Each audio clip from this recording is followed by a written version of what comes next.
We talk about optimal performance being different from high performance, but we still get sucked into that sort of all or nothing mentality that leads to burnout. What do you think the most important factor is in flipping that dynamic? Yeah, number one is you don't solve for burnout, you avoid it. High performance, high output, unsustainable pace compared to others. Optimal performance, high output at a sustainable pace compared to one's own abilities. You measure each week across 4 vital signs. Can you walk us through what those are and why each matters? Internal, how are you growing your mind? Relational, how are you growing the connections in your life? Physical, how are you growing the body that you have? And then professionally, how are you growing the contribution to society? How should HR leaders and managers be leveraging AI to sort of boost meaningful, purpose-driven work? It's how we use it. Is it a tool or is it an idol?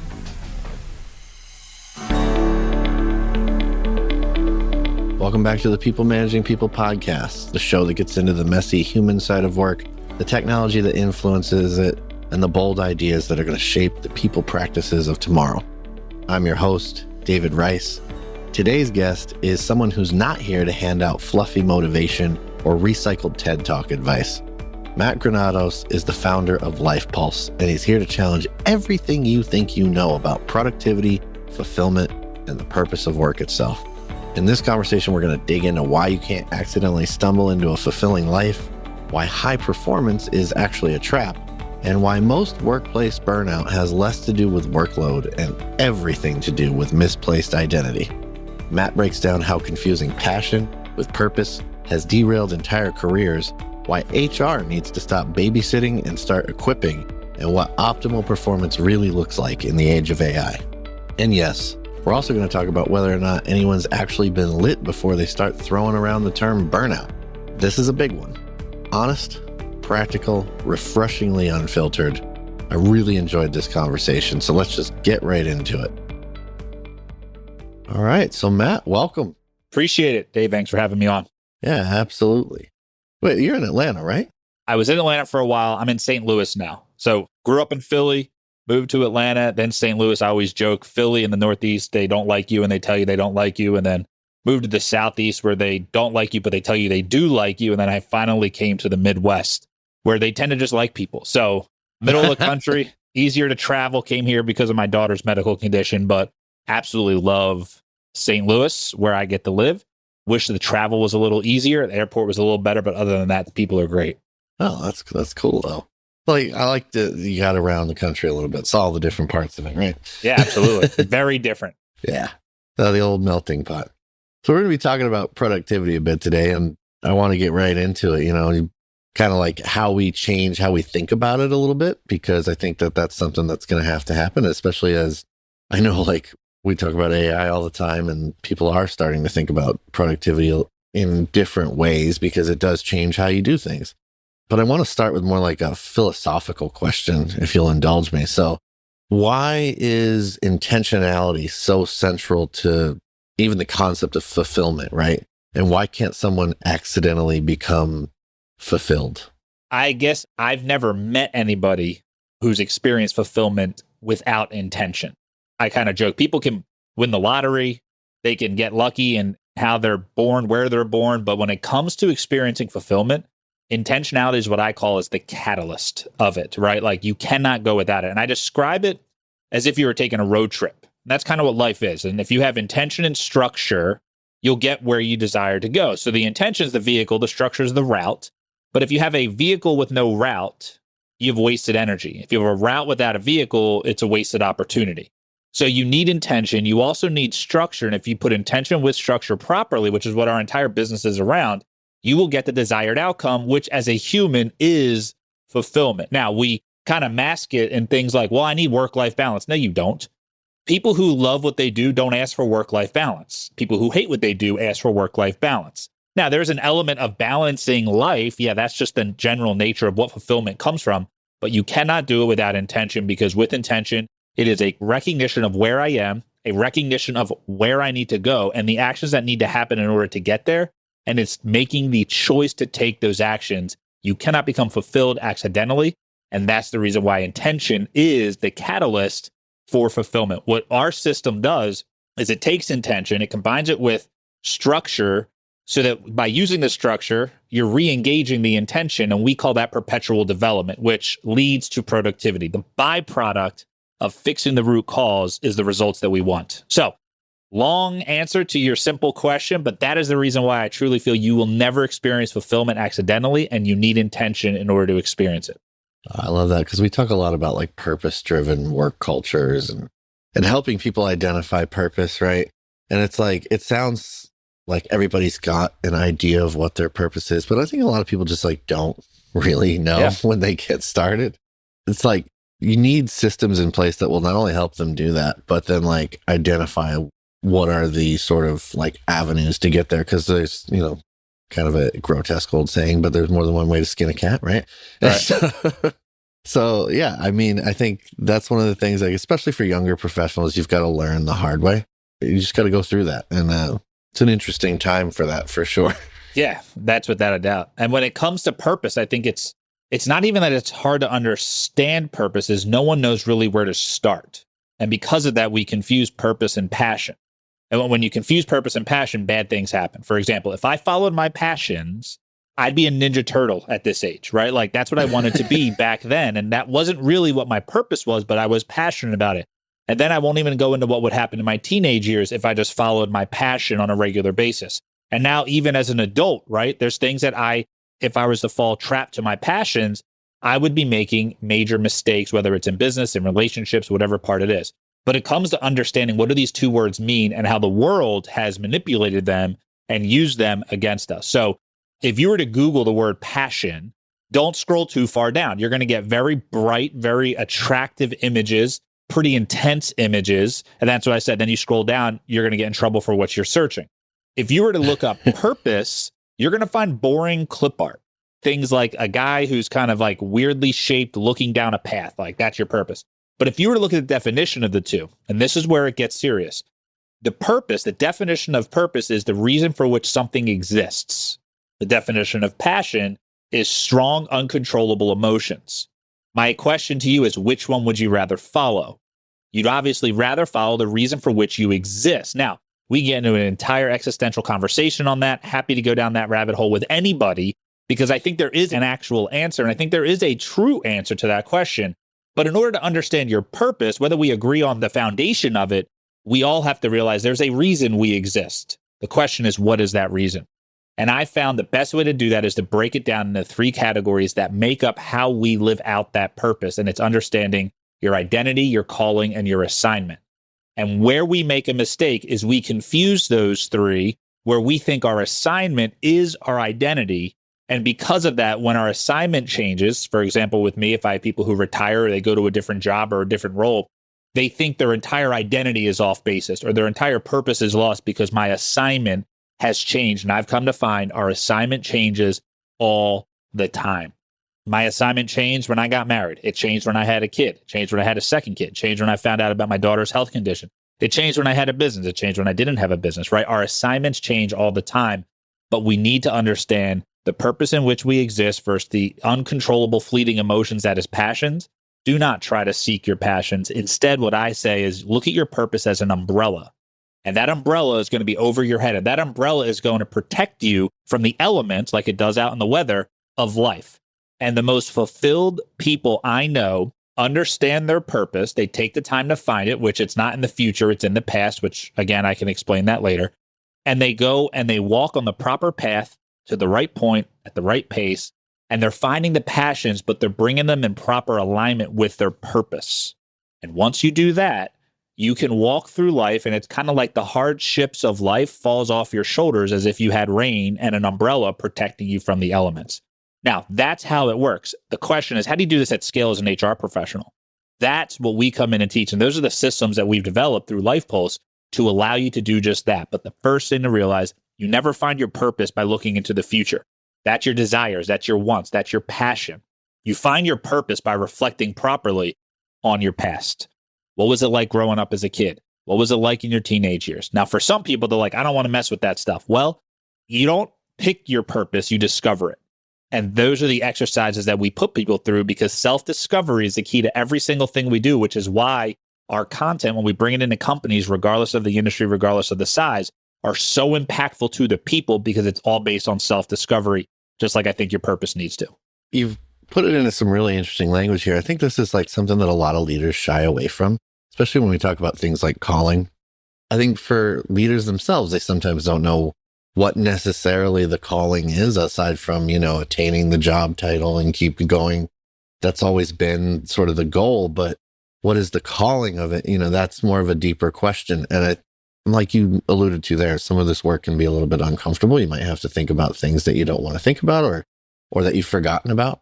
And yeah, I just find that the language that you've put around this very interesting because it is, like you said, self-discovery work. And there's a lot of like counterproductive advice out there. I mean, you'll hear people say, follow your passion. Yeah. And it's a disaster, right? Maybe be passionate about what you do. I could see that of like, be emotionally invested in the actions you take. And we have a whole, in our book, Motivate the Unmotivated, of what is it that takes someone to be a motivational all-star. And one of it is proof in living. And actually they live out what they say. So I get that concept if you wanted to try to bend it to make sense. But this is the issue is words have meanings. And leaders seem to have forgotten that. And because we've been told we can kind of change definitions of words, that is a disaster in all of society, let alone in the workplace. So, for example, your identity, I define that as who you are. Your calling is how you're going to do it. And your assignment is what you're currently doing. So what we do is we take these big, hard to understand concepts, but we break them down into simple thought process that allows individuals to go through it themselves and not have the leader have to walk them through everything. I think that's when it gets a little crazy. I'm like, hey, David, let me tell you what your calling is. Like, you don't need my opinion on what your calling is. You need me to guide you through it. But as an HR professional, a lot of them that we work with are like, man, I'd love to do that, but I just don't have the time to sit down with everybody. And that's why we created the programs we created, is because you don't have to sit down with everybody. You give them the assignment, they go do some work, not all the work, and they come back with a closer step towards truth. And that's what we want. We want progress towards reality and towards truth. We don't need everyone to be at the perfect truth because that would be impossible to get everyone at in an organization, but at least moving closer towards it. And when self-realization starts to become enjoyable, people will continue down that path. We just haven't had a lot of leaders who are able to walk them down that path because they're distracted by other things. And if everyone was able to do it, honestly, I wouldn't have a company. So that's the hole that we fill, is we help people become the most optimal version of themselves so that as a leader, you can stop babysitting and actually manage the way we're supposed to. Now, the system that you've created, you measure each week across 4 vital signs of productivity being the byproduct of all this. Can you walk us through what those are and why each matters? Yeah, so the 4 vital signs of fulfillment is what we call it, but it's internal, physical, relational, and professional. And they're in that order based on, the needs of humans. So internal, how are you growing your mind, your soul, your spirit, right? Me as a Christian, it goes from a spiritual side, but it doesn't necessarily matter where your belief system is. It's, again, the purpose for which we exist. It's how we're built as humans. So internal, how are you growing your mind? Relational, how are you growing the connections in your life? Physical, how are you growing the body that you have? We only have one of these. We got to take care of it to be able to do the things we need to do. And then professionally, how are you growing the contribution to society? Now, I want to sit on that word for a second, because the world's, again, told us, they've taken words, they flipped them on us, just like follow your passion. They tell us that our job is to consume. Our job is not to consume. Our job as humans is to contribute. And in that contribution, we get to consume. But the world has shifted it. And that's why we're like, man, these younger generations, we always hear that. Every single generation is upset with the younger generation. And what happens is it's that reality that our job is not to consume, it's to contribute. So as we focus on those 4 vital signs, I have found that the goal is not to necessarily balance them in a present tense, but is to continue to be balancing them, right? In the sense that we are actively trying to balance these 4 vital signs. The way we do this is we do just a quick pulse check. Hey, how did you do last week in these 4 vital signs? We rate it on a scale of 0 to 10. It's a completely subjective measure. It doesn't matter what the true answer is. It's really where you feel you are at that moment. Then we ask yourself, what are you going to do next week or this current upcoming week to move the needle forward in that area? Our goal is not to get people to make these huge jumps in every single area. It's to make small, consistent steps every single week, 52 weeks a year. And all of a sudden, you are going to see drastic change in all areas of your life. But internal, physical, relational, professional, you take a minute to just make sure we're at least paying attention to those 4 vital signs, you're going to get where you need to go.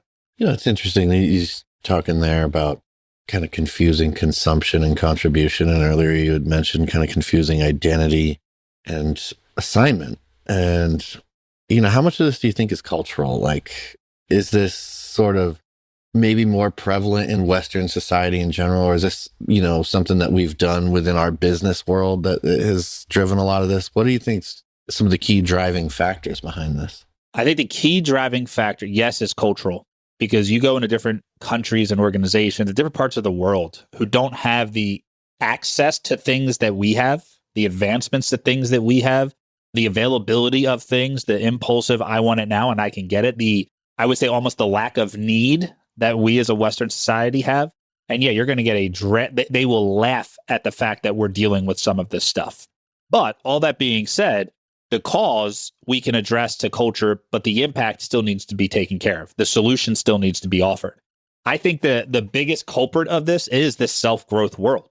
It is the self-development world, is the grinded out mentality, is the you do what you got to do for you and don't worry about anyone else. You get as much as you can while you're here. YOLO. All those things that have come up through the generations, I think has led to the fact that, hey, I need what I need and disregard what you need, not realizing the way humans were made were to be in community and to work with each other. And that is why we sit there. So we bring in these quick fixes that I call symptomatic solutions, meaning they focus on the problem. They don't focus on the root cause. So for example, the biggest issue is a lot of companies, especially in the HR world, and I'm not knocking everybody. This is going to be a pretty counter-cultural approach because everything we do kind of goes counter to what the traditional personal development world has done. And I think that's why it works, because what we've been doing isn't working. Symptomatic approach would be if I broke my arm and I had my bone sticking out and I come to you and I say, David, my arm hurts. I need help with the pain. And you gave me pain meds. What's going to happen is the pain is going to go away for a little bit, but eventually 20, 30 minutes in, that bone is still sticking out. It still hurts. So what needs to actually happen is not that you give me something for the pain, is you need to take the bone, reset it, and put a cast on it. Now that's going to hurt a little bit more than just giving me the pain meds. But the beautiful thing is the way we are created is that our bones, if placed properly, will heal themselves. I find that our people, if equipped properly to bridge those gaps, will heal themselves. So the biggest mistake that's happened from a developmental situation is we feel that we as a company have to bridge these gaps to every single individual based on their individual needs. Because of that, we've enabled people versus equipping people, but we've enabled people to assume the company is going to give me what I need. I just have to negotiate harder. I have to stand firm. I have to not agree with X, Y, and Z, and I'll get what I want.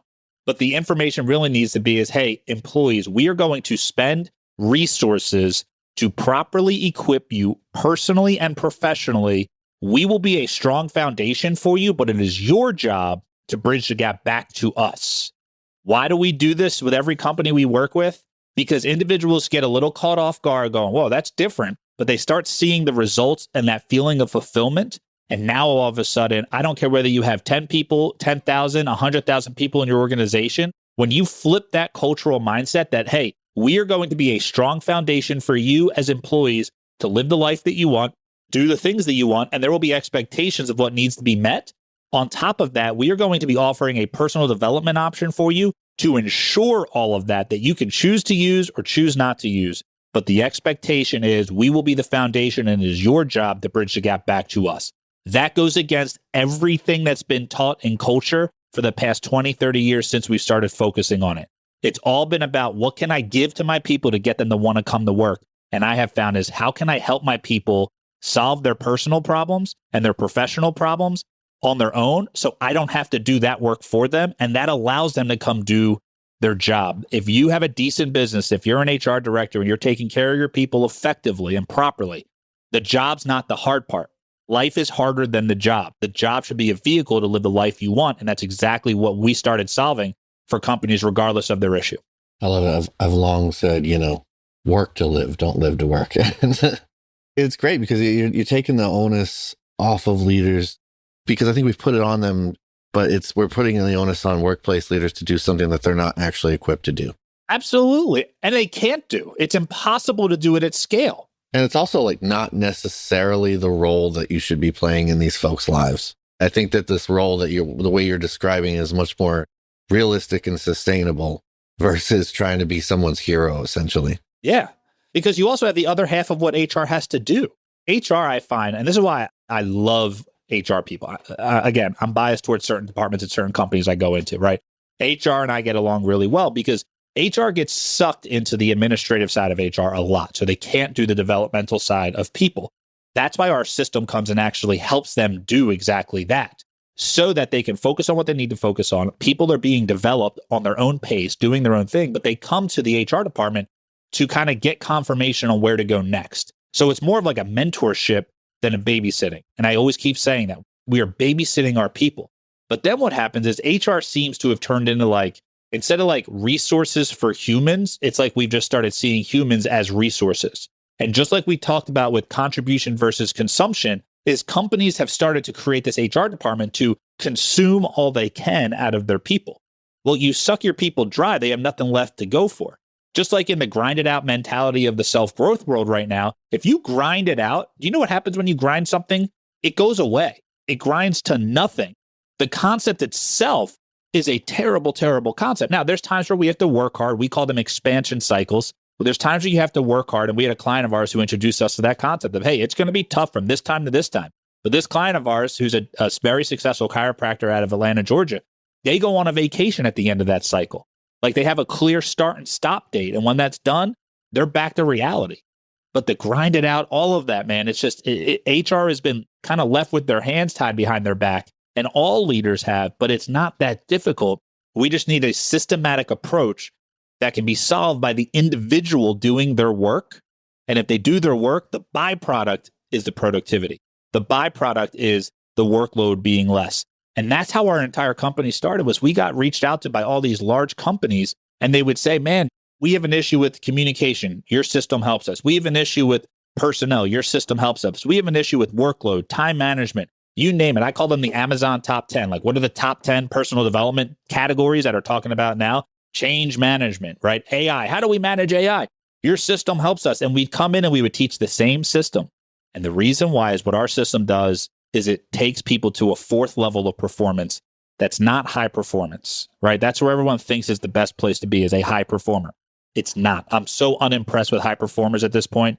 It means nothing. And with the introduction of AI, a high performer is going to get squashed instantly by AI when they come through. What we need to focus on is optimal performers, which is the key to every single thing we try to get to when we work with clients. It's interesting because, like, you know, when we talk about optimal performance being different from high performance, you know, I think we're moving in a direction of sustainable outputs being considered the better goal, right? But we still get sucked into that sort of all or nothing mentality that leads to burnout. Like, it's pervasive. It's everywhere. Rise and grind culture, all that stuff, just like you said. So what do you think the most important factor is in flipping that dynamic? Yeah, number one is you don't solve for burnout, you avoid it. You need to not get there, right? How do you stop something from burning out? It's already burnt out, right? The other thing is people are like, I feel burnt out. I'm like, I don't know if you've ever been lit. Let's make sure you've been lit first before we start saying I've been burnt out. So there's a couple mindset shifts that need to change. The other part that comes of that is when we are focusing on the difference between high performance and optimal performance, we need to define terms. We've talked about this, right? Words mean things. Like I said, there's 4 levels of performance. Number 1 is lazy and unaware. I'm sure all of you who are listening have somebody like that. Number 2 is high potential, like the high post. There's a ton of those, but what do we do with them? Well, we're too busy focusing on the next level, which is high performers. High performers are great, but they aren't actually what we need to go for. We got to go to level 4, which is optimal performance. So high performance, high output, unsustainable pace compared to others. Optimal performance, high output at a sustainable pace compared to one's own abilities. Let me explain why AI is going to crush high performers, right? This is going to be a controversial comment, but that's why we do these things, right? If high performance is high output, unsustainable, which means it cannot continue, and it's compared to others, when you put a robot in there, high output, sustainable pace, not compared to any human. You can't compete with that. It would be like a calculator versus a human. Eventually, there's going to be a break. I don't care how well you can compute numbers. The calculator will outlast you on a time frame. We joke, my daughter, she's in a wheelchair. She's got a very rare muscular condition. And we'll go on walks with the family. And my son, who is 6, and my daughter, who is 8, they get at each other like any brother and sister would, because he is faster than her until we're about a mile into the walk. Does that make sense? And not even a mile. We'll say half a mile, because her wheelchair will go for 24 hours. And she stays at 2 speed at all times. So as we're messing with AI, if you're still focusing on high performance, you're going to be left in the dust. Optimal performers, high output, sustainable pace compared to one's own abilities. As an optimal performer, you are going to figure out ways to leverage AI as a tool and not look at it as an idol, and really be able to use it, because your focus is, like you said, on sustainability. So you will take the time to not run the race as fast as you can, tortoise and the hare, to leverage the tools that are available to be able to get a greater output at a more sustainable pace, because you are an optimal performer. But when you're in the high performance world, when you're in that grinded out culture, that hustle mentality, you will get crushed the more AI comes into this. First of all, I want to say I love that you said that line, have you ever been lit? Because now I get to make, at some point, I'm going to get to make a workplace related post with the hashtag get lit. But I'm curious, like AI, you mentioned there, it's either a tool or an idol. How should HR leaders and managers be leveraging AI to sort of boost meaningful, purpose-driven work? Yeah, I think there's a couple things. In one of our books, we talk about different revolutions that have happened. And all throughout history, revolutions used to be a once in a lifetime, if not more, experience, right? So you're talking 100 years, if not more, of a revolution to a revolution. And as society has become, we'll say, more innovative, right? The industrial revolution, the technology revolution, they went from like generational to like decades. And now they went from decades to like 5 years. And now we're kind of at like a 6-month period. There's a new revolution every single 6 months. With that, what I would say is I would focus primarily, I would focus on how are we leveraging this tool?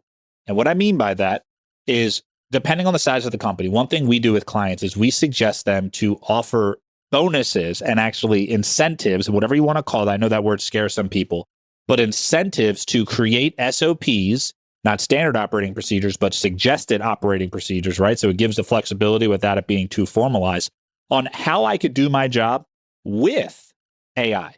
How can I leverage AI so that I, Matt, as a single employee, can do 10x the work?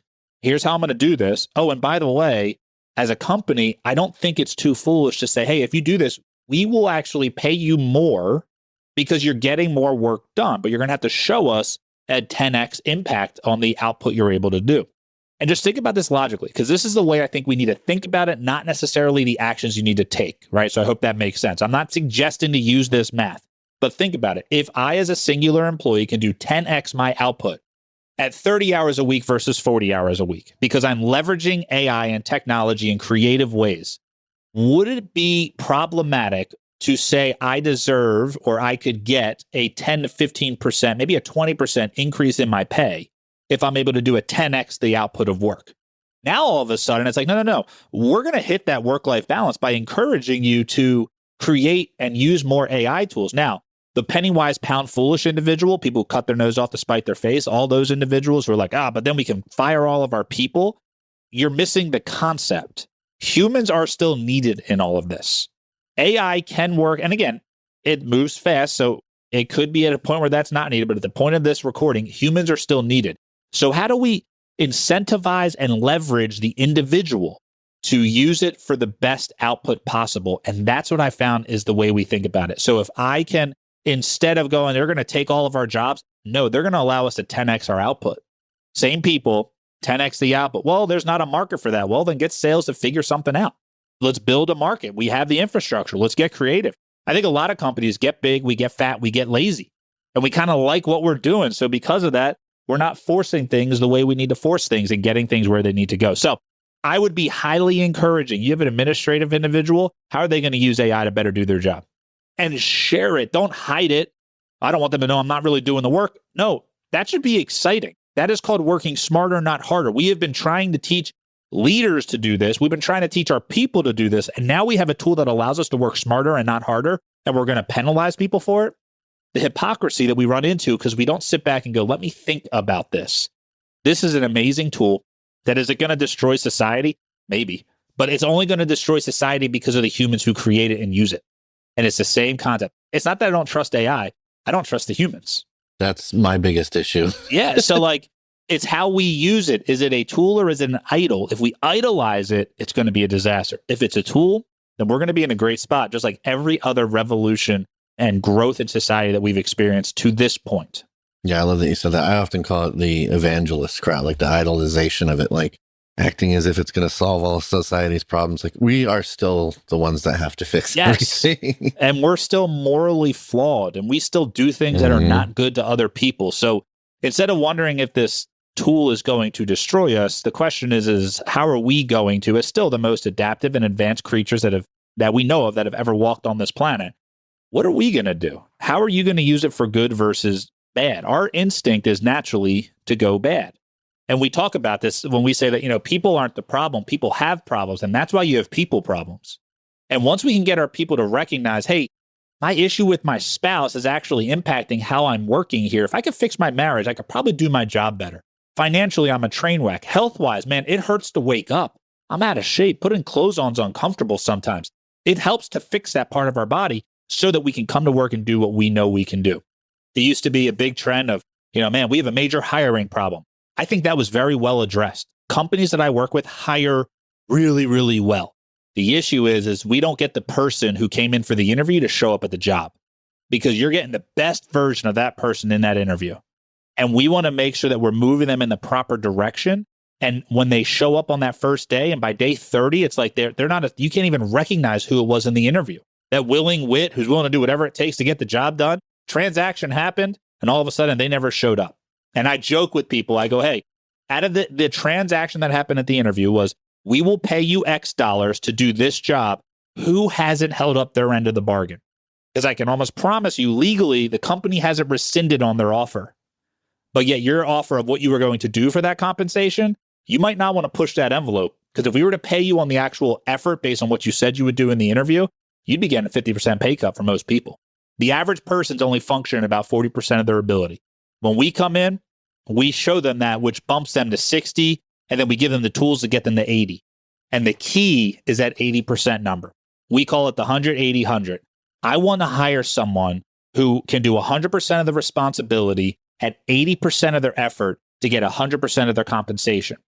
The reason I say that is some people will be like, well, they need to be working 100%. If you are hiring someone who needs to be at 100% of their effort to get 100% of the expectations that you have set, they are already coming in and they will burn out very quickly. I want someone who's got some more left in the tank. If you're redlining the whole time, you're going to spend more time in the shop and you're going to have that burnout. So instead, if you hire somebody like, man, if they could do it at 100%, they could do this job, that might not be the best fit for that person. Just saying. Yeah. Or you might want to just leave some cushion for them to have a bad day. Exactly. Right. So maybe we need to bring our expectations. Yeah. And that's the issue that comes with it. So, but you mentioned there, delivering on some of the, more efficiency, productivity. And when we were talking before this, you had told me that the plan kind of on average delivers an extra 15 hours of productivity per week. I'm curious, what do you believe most people will spend that time on? So without a proper system put in place, I kind of joke about it as maybe an extra 15 hours of productivity. It's an extra weekend every single month or an extra month every single year if you were just to do the math. And when you ask me what would they do is you kind of get a couple hobbies thrown out there and then eventually someone's like, sleep. And I was like, yeah, we all know that, right? Like we would sleep, we would relax, we would rest. And what happens is I tell people a story. And it's a story about a woman named Evelyn Adams. Evelyn Adams in the late 90s was sick of being poor. So she made up this entire plan and followed through perfectly, made $2.5 million the first year, followed the plan again the second year, another $2.5 million, $5 million. Evelyn Adams ended her life poor in the same trailer. What happened? Evelyn Adams went to the corner store, bought a lottery ticket, scratched it off, $2.5 million. Ran through that money, went back the next year again, jackpot again, same scratch off. Only person in history, at least that I know of, that has hit the same scratch off lottery ticket twice back-to-back years. The reason why I say this is Evelyn Adams did not have a money problem. She had a spending problem. Time, we all have 24 hours in a day. So we don't have a time problem. We have a spending problem. So if I was to give you 15 extra hours without giving you a solution on how to best handle it and maximize what you do at that time, within probably maybe a year, maybe two, you're just going to have a 13th month in your 12-month calendar. You'll go right back to where you were. We as humans default down. You look at the second law of thermodynamics, right? entropy, that everything leads to chaos, right? Anything left unattended leads to decay. Humans are the same exact way.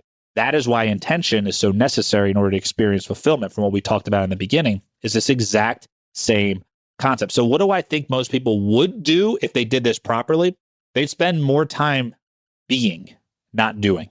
We're human beings, not human doings, right? Like you said, we are people offering a professional service, not professionals trying to pretend to be people. And we confuse that very often. Same situation here. More people would be. Here's what being would look like. Taking their time to be with their family, taking their time to think through things, just contemplating, sitting out there and looking up at the clouds and just thinking. That is what humans do when it comes to being in that restful state. We think. And then what we do after we think is we create. That is what we do.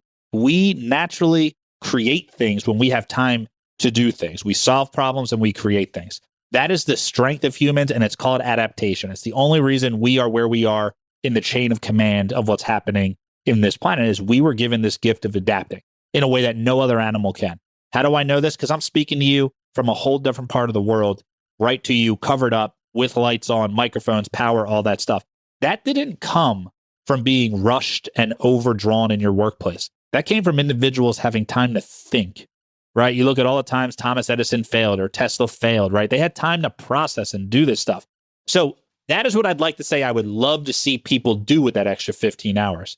What I find that people do with that are clients of ours is they sit there and they go on what we call daddy-daughter dates or daddy-dude dates, or they go on life dates with their spouse. They rekindle all the things that value.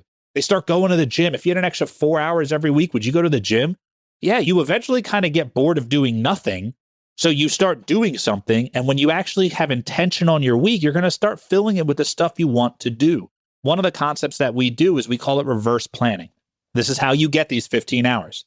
You start with what you want to do, then what you need to do, and then you only do what's actually important. You delegate the rest. Now, there's multiple ways you could delegate. If you're like, I don't have anyone to delegate it to, call me up, shoot us a message. We'd be happy to show you how to do that. But the key to all of this is that concept of intention. Setting your week in the beginning of the week, living 7 days at a time because a month's too long, a day's too short, and a week has flexibility. Because if I can't do it on Monday, I can move it to Tuesday. If I can't do it on Tuesday, I can move it to Wednesday. But it also gives you enough of a finish line on the end of the week that you have a little bit of pressure, and humans work well with deadlines. So that's why we do all this. So what would they do with the 15 hours? I hope they would do more of the things they like to do. They'd go play golf more. They'd go fish more. They'd spend time with their family more. They just go hang out more. Like, that's what I'd love to see humans do more of. Stop and be versus constantly do. I think you're right, because I think if you look at what people started to do during COVID, right, when all this space was cleared, they started picking up hiking, going to big parks. Yeah, golf exploded during that time. Yeah. You think about the things that people chose to opt into. It was those things that was going to give them space, allow them to think, give them some quiet time. So I think that's natural. Well, I want to ask you one more question before we kind of wrap up. But you were describing a dynamic to me when we were talking before this about a big tech company, which people either felt entitled or enslaved. And by that, we mean enslaved in the sense that people didn't understand how to pay back the company's investment in them. Yeah. And they stay and they work their butt off, right? They even like grind themselves down. And it becomes a diminishing return after a while. Take me through this idea of flipping the usual, company teaches employee model on its head. How do you equip the individual basically to kind of sum up what we've been talking about to bridge the gap back to the company? Yeah. So I think the biggest thing to focus on is realizing in that specific situation, this was a huge organization, one that every single person, if I said, would know it, one that was known for work-life balance. And they called us because they needed help with work-life balance. And I was just caught off guard. I was kind of like, well, wait a minute, I need to understand this better. You're the reason all of us do this stuff. You kind of started this concept. And when I was talking with the individual that I was working with, I said, what's going on? How do you not have work-life balance? You have everything you need right here. How does it not happen? And they said, well, because I either feel entitled, meaning, well, I just deserve it. That was part of the package I was told I was going to get. Or I felt enslaved, meaning just like you said, David, that they worked and they kind of kept trying to earn back what it was that was given to them. There was no true value understood behind it. When we, as managers, HR specifically, when we're working with humans, The focus needs to be on value, not on offer, not on the actual tangible item. Hey, here's a bonus. That means nothing. If you are giving your people meaningless bonuses, percentage raises because they've been there for a year, you're shooting yourself in the foot. You're losing all benefit of motivation. What we need to do is properly articulate what is happening, why we are doing this, and what is expected because we are doing this. So, for example, if we are offering a benefit to an individual, the expectation is not that they can pay back the value of what they're getting out of it. The expectation is they can focus on their work. And this hardship that we're trying to remove for you is no longer a hardship. Like, why do we offer healthcare to our employees? You ever walk people through that? We're offering this to you is so that if you were to ever have an issue with your family, you can go to the doctor and you're not financially going to be destroyed. That's why we're offering this to you. It's not to compare apples to oranges. Like, well, theirs is better. Mine's like that's not why we're doing this. So how well do you articulate the benefit package and how well do you offer things that they truly care about? And that's the other thing. We spend so much money because, especially with the larger companies, we sit there and we go, well, we can't customize it for everybody. And I say, yes, you can. We worked with another company, had about 900 people we were working with, very regulated within the company that you couldn't give more than $20 without going to legal to approve what it was. Hourly employees. How do you get these 900 employees just for this department of this company to do this? Well, you're able to do it when you ask the right questions and you put the proper system behind it and you track the proper metrics. We step back and we kind of accept how complex or complicated what humans are, that we feel we don't need to be tracked by any metrics. And when I do everything I do for you HR professionals or whoever's listening to this, I tell people I always get metrics. Even if they're not accurate from a data perspective, there are still ways to use them. So for example, I will ask someone, where are they today and where do they want to go? If they say they're a 5 and they want to go to a 7, and then I ask them 90 days later, where are you? And they say, I'm a 6, I know we made progress. We didn't get where we wanted to go, but we did make progress. So I can evaluate the actions we're taking to see, is this working or not? If I go into a company, we always track metrics. We always track benchmarks and then desired outcomes. In certain situations, that benchmark, let's say we get it on a scale, right? Because a lot of our one-on-one executive coaching clients, right, they want to lose weight, they want to get healthy. That always pops up. If I have a conversation, I'll ask them, I'll say, what's the scale say? Well, let's say the scale is off by 10 pounds. So the scale says I'm 210 when I'm really 200. But my goal is to get to 190. So my goal is to lose 10 pounds. I walk on that same scale 90 days later. That same scale is still 10 pounds off, but instead of saying 210, it now says 200. I can confidently say, as long as the scale is at the same amount, that I've lost those 10 pounds I was looking for. So the number on the scale is not accurate, but the progress is. So I use questions with individuals. They set the growth they want to make, and they're the one who's going to judge it at first and judge it afterwards. And what I found is we as humans, because we don't take time to explain the benefits, because we don't take time for people to understand what is going on, we are burning resources and not getting what we want. And that is why we focus on maximizing results with the current resources we have. The last thing we could do as a consultant, I think, is so foolish, is come in and say, hey, you're going to pay us all this money. Let us tell you now what you need to invest in. It's like that is a disaster. What I'd rather do is, hey, let me show you that you're at 40% of your efficiency. Here's how you get to 60. And if you want to add these systems, we'll get you to 80. But you don't need to be at 100. Being at 80 is a great place to be, because when growth happens, change happens, a pandemic happens, a war happens, economic unrest happens, these gaps get larger. One other thing that happened with COVID is it exposed the weakness within companies, right? Oh man, how do we can't get our people to work from home? Well, because they weren't working at work. You just didn't know it. You thought they were because they were showing up. Like, it didn't change. What COVID did outside of the health part, which obviously was a big issue, is it took away our structure and our rhythm. And structure brings freedom and rhythm brings peace. And without those two, if you're not equipping your people to experience structure and rhythm on a regular basis, humans don't function well. We don't function well in chaos. We've learned to function in chaos, but it's not our natural state. It's not our most optimal state. So because of that, we come in, we customize solutions, which I suggest you all do. You make sure they pass the test, that it's not just works in your professional life, but it also works in your personal life, because truth is constant and application changes. So as an HR director, if I was to challenge anyone who's listening to this, what do we do? If you don't want to give me a call, that's totally fine. But if you don't call me, take the time to make sure, is the stuff you're offering to your people actually going to allow them to experience the results they want and properly equip them to deal with the problems themselves. All right, Matt. Well, this has been a super fascinating discussion. I could talk all day with you about this stuff. It's been, it's a lot of the same stuff that I'm really interested in around this. And I know a lot of other HR professionals are asking themselves the same questions.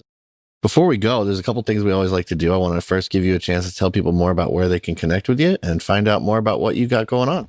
Yeah, well, let me know when we're going to go round 2, because again, we just scratched the surface. But this is a topic. I love what you're doing in the field that you're in. If you want to connect with us, what we'll do is we'll just create a custom page for this podcast for these listeners, which will be lifepulseinc.com/PMP. There's a couple simple ways, some free resources we'll give on there. That way, if you're kind of like, hey, this makes a little sense. How do I dive deeper? Come on through there and you can access those right away. You can find us on social of @LifePulseInc, all socials, LinkedIn. Friend me. I know HR. We live on LinkedIn. So let's connect on LinkedIn, have conversations there. And if there's any major issues you're running into, we give free consultations all the time. I love having these conversations, either myself or another expert on the team. We'll jump on a quick call with you, hear what issues you're running into, what are the gaps that you're hitting when it comes to performance, and we'll just tell you how to fix them. Again, if it leads to something, fantastic. But if not, we just want to see the culture change and get away from the grinded out mentality and get to a metric-driven, people-focused attention that will get sustainable results regardless of the industry you're in and the size of the company. All right. And the last thing that we have on every episode, I give you a chance to ask me a question. So I'll turn it over to you. Ask me anything you want. All right. So question I ask when I am in a situation like this with an expert who's in this industry, and you have interviewed a lot of people, is what is the one thing that pops in your head when it comes with a concept you were taught that was misleading? I mean, once you actually started working through it, you realize, wait a minute, this is not a good concept. Right. And I ask this to preface the fact that the self-growth world, especially now with the internet, has so many people that pop up as gurus and they give advice and I'm listening to it and I'm going, that's terrible advice. That's detrimental to do. But it's hard to understand that in today's world of what's real, what's not real, who is who. So what would you say is something that you've experienced, guidance or something you heard that when you put into play, you realized that was not based in truth? That's a good question. I think the first thing that comes to mind is sort of the way that the law of attraction is taught or like put out there, right? This idea that like, you can vision board and daily affirmation is your way to whatever that you want. And the truth is like, that's a mindset exercise. It's a valid one. There's a million different ways you can do it, but that's a mindset exercise. That's to help you identify what's important to you. That's to help you cultivate a vision for the future. It's not necessarily what you're going to get, and that's important to remember, but it's about like you putting into your mind and also into your actions. And that's the part that gets lost, right? Is like, how is this going to inform my actions?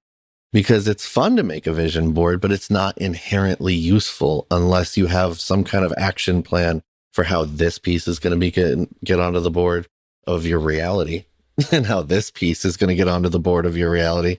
You know what I mean? And so like, you might get like an uplift in your mood, or you might start thinking more positively around those things. But the thing that you envisioned isn't actually going to happen unless you have a clear action plan attached to it. And then I would even go so far as to say tactics. Like you need tactics to think of like, okay, if that action doesn't work, what's this one? What about this one? Or can I pivot in this direction? And will that achieve the same result? And sort of thinking through all this, when you put the system in place and you have that time to look at the clouds, there you go. That's what you need to be thinking about. That's so good. That's we actually, our OPC, which is our coaching community we do, one of the topics we do is debunking the concept of manifestation and affirmations. It's exactly what you're talking about, that it's not, oh, if I think hard enough, I can make it happen. No, you can't. That's the same concept of fulfillment. The catalyst of it is intention. There are actions that need to be taken in order to get where you want to go. Now, it might keep you focused, right? Like when I see pictures of my family, I'm reminded, hey, don't forget, you got to go up and love on them a little bit, right? Like that concept, that is a reminder, like you said, keeping me focused. But man, it is so true. There's a great episode of Always Sunny in Philadelphia, if you haven't watched it, where they come at this pretty hard. And if you come in and hear any of our content, we are very vocal on our disdain for that type of a snake oil sales pitch, which is what it is. And it gets you excited, doesn't get you results. So truth is what we focus on. But man, David, I appreciate you having us on. And again, what you're doing in this community, getting good content out there, honest content is something that's very much needed. Awesome. Well, Matt, thanks for joining us today. Thanks, David. And listeners, until next time, hashtag get lit. No, I'm just kidding. No, but if you haven't done so already, head on over to peoplemanagingpeople.com/subscribe, get signed up for the newsletter. And until next time, look at your calling, your assignment, and don't get them twisted with your identity.